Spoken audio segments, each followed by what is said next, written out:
Welcome to Hope Channel. You know, there was a stock boy at a grocery store who was asked by a lady if she could buy half a head of lettuce. Well, he said, well, let me see, and walked back to the manager to ask. He said, you're not gonna believe this, but there's an old bag out there who wants to buy half a head of lettuce. He turned around and saw that the lady was standing right behind him and quickly said, and this fine lady would like to buy the other half. See, the problem with words is once they leave our mouth, they can't come back. See, if God gave us this button, but what we really needed was this button. You know, we all can hit the pause button when we know we shouldn't talk, but the rewind button is really the button that we need. We're going to talk about this today, about 3 reasons why we need to watch what we say and how can we control our mouth. So, we don't want to find ourselves in this situation like this store clerk, so pay attention. Before we do, hit that like button, subscribe, and share button so that you can get the latest and greatest from Hope and help others as well. Also, when you donate, we keep putting out videos like these that encourage, inspire, and help people like yourself and others. Here's 3 safe and secure ways that you can do that. Now, watch this, and I'll be right back.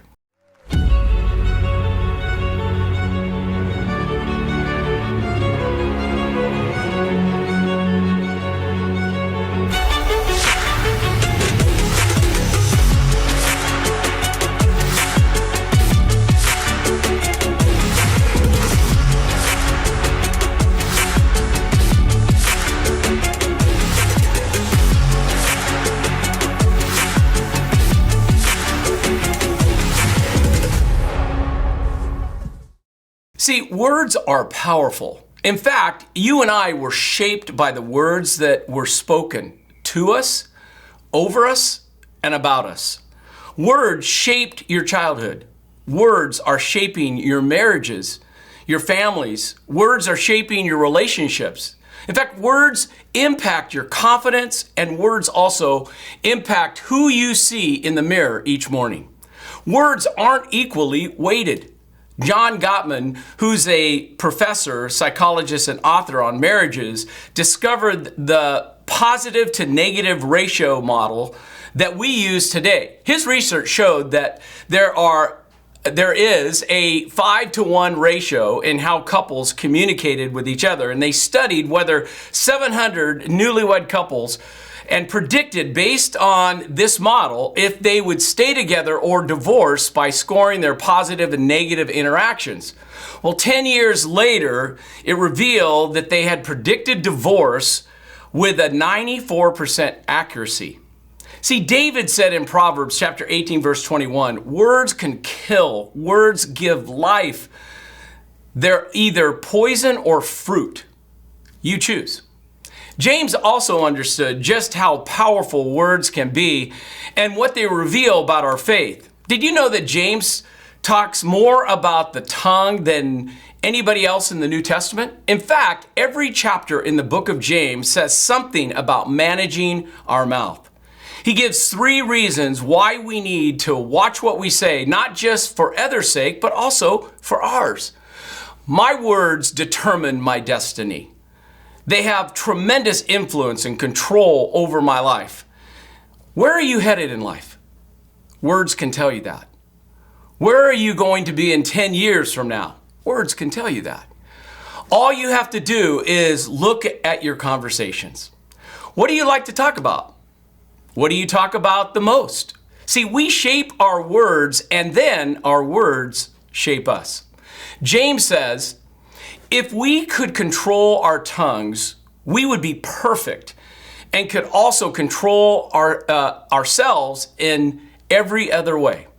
When you start to feel out of control, start listening to the words you're using. In fact, James says this, the tongue is small, it's tiny, and because it's tiny, we think it's insignificant, and it has tremendous power.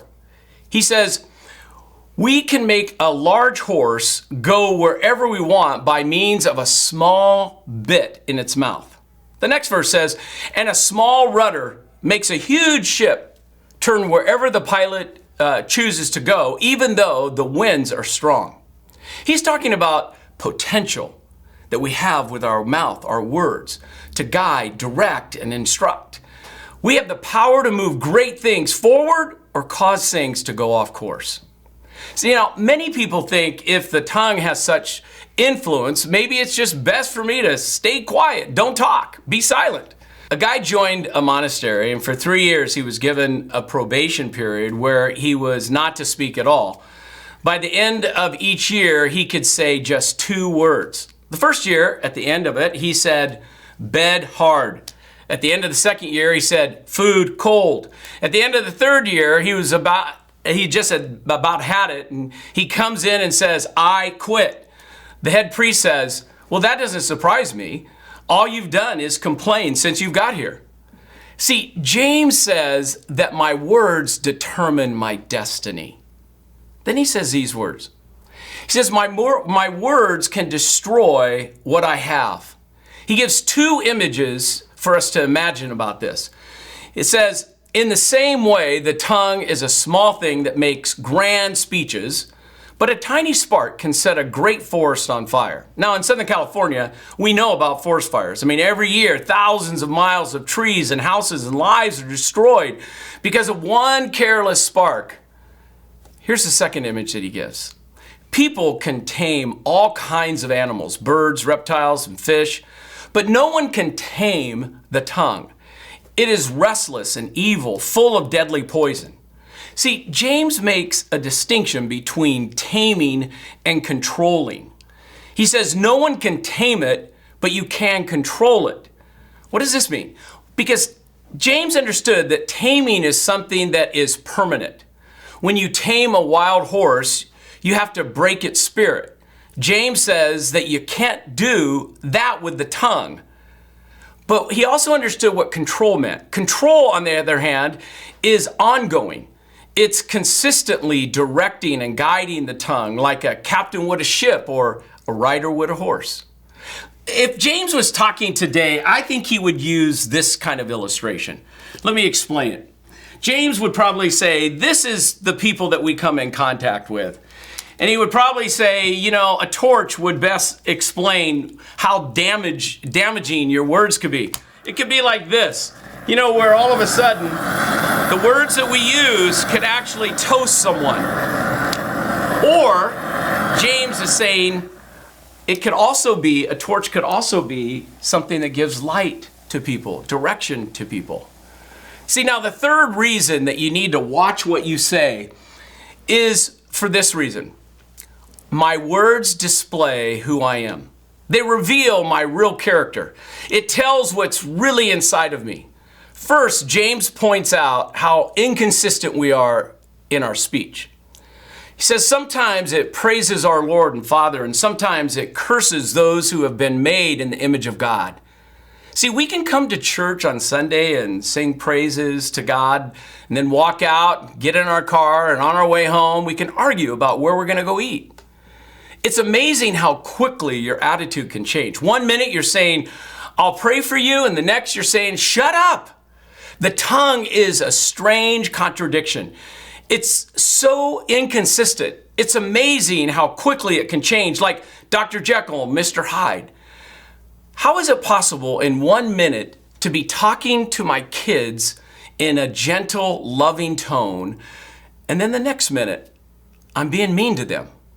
James gives the answer in the next 2 illustrations. In verse 10, he says, and so blessing and cursing come pouring out of the same mouth. Surely, my brothers and sisters, this is not right. And then verse 11, he says, does a spring of water bubble out with both fresh water and bitter water?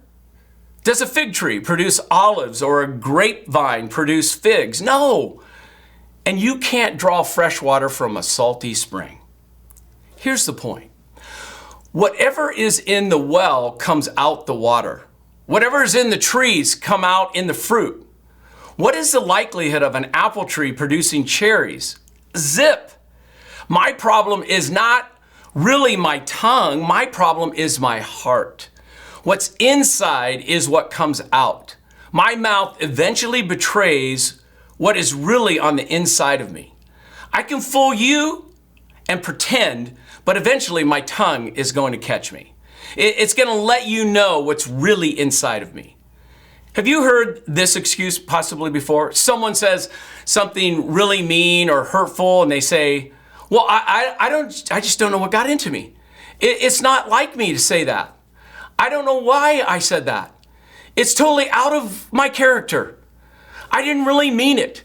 Well, James would say, yes, it is. It's just like you. You meant it. Quit kidding yourself. What's inside is going to come out. You don't have a spring that 1 minute gives salty water and the next gives fresh water. That's inconsistent. It's a nature of law that what comes out of the well is really what's inside the well. Now, here's 2 ways that we can control our mouth this week. First one is we got to get a new heart. David prayed in Psalms 51, create in me a clean heart, O God, because what's in my heart is going to come out my mouth. The word create means that it's not a one-time prayer, it's a daily commitment.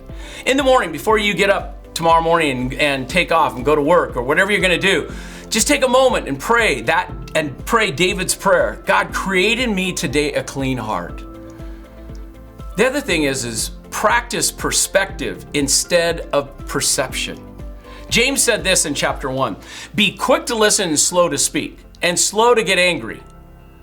There's a reason God gave us 2 ears and 1 mouth, and we need to listen twice as much as we speak.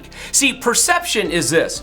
You text your friend and they don't respond back immediately, and you start to think to yourself, what's up? Why aren't they texting me back?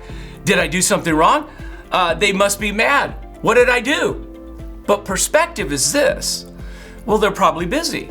Maybe they're out of town. Maybe they haven't seen my text. See, we can go into such a downward spiral when we only view our world through our perception instead of our perspective. There's always multiple lenses to view things from. And knowing how to step back and get a 30,000 foot view of things will save you friendships and frustration and help you to have an authentic faith that people will look at and admire. Now, I hope that this is helpful for you. Share it with a friend. And next week, we'll be talking about how an authentic faith can help us with conflict resolution. We'll see you next week, either online or on campus.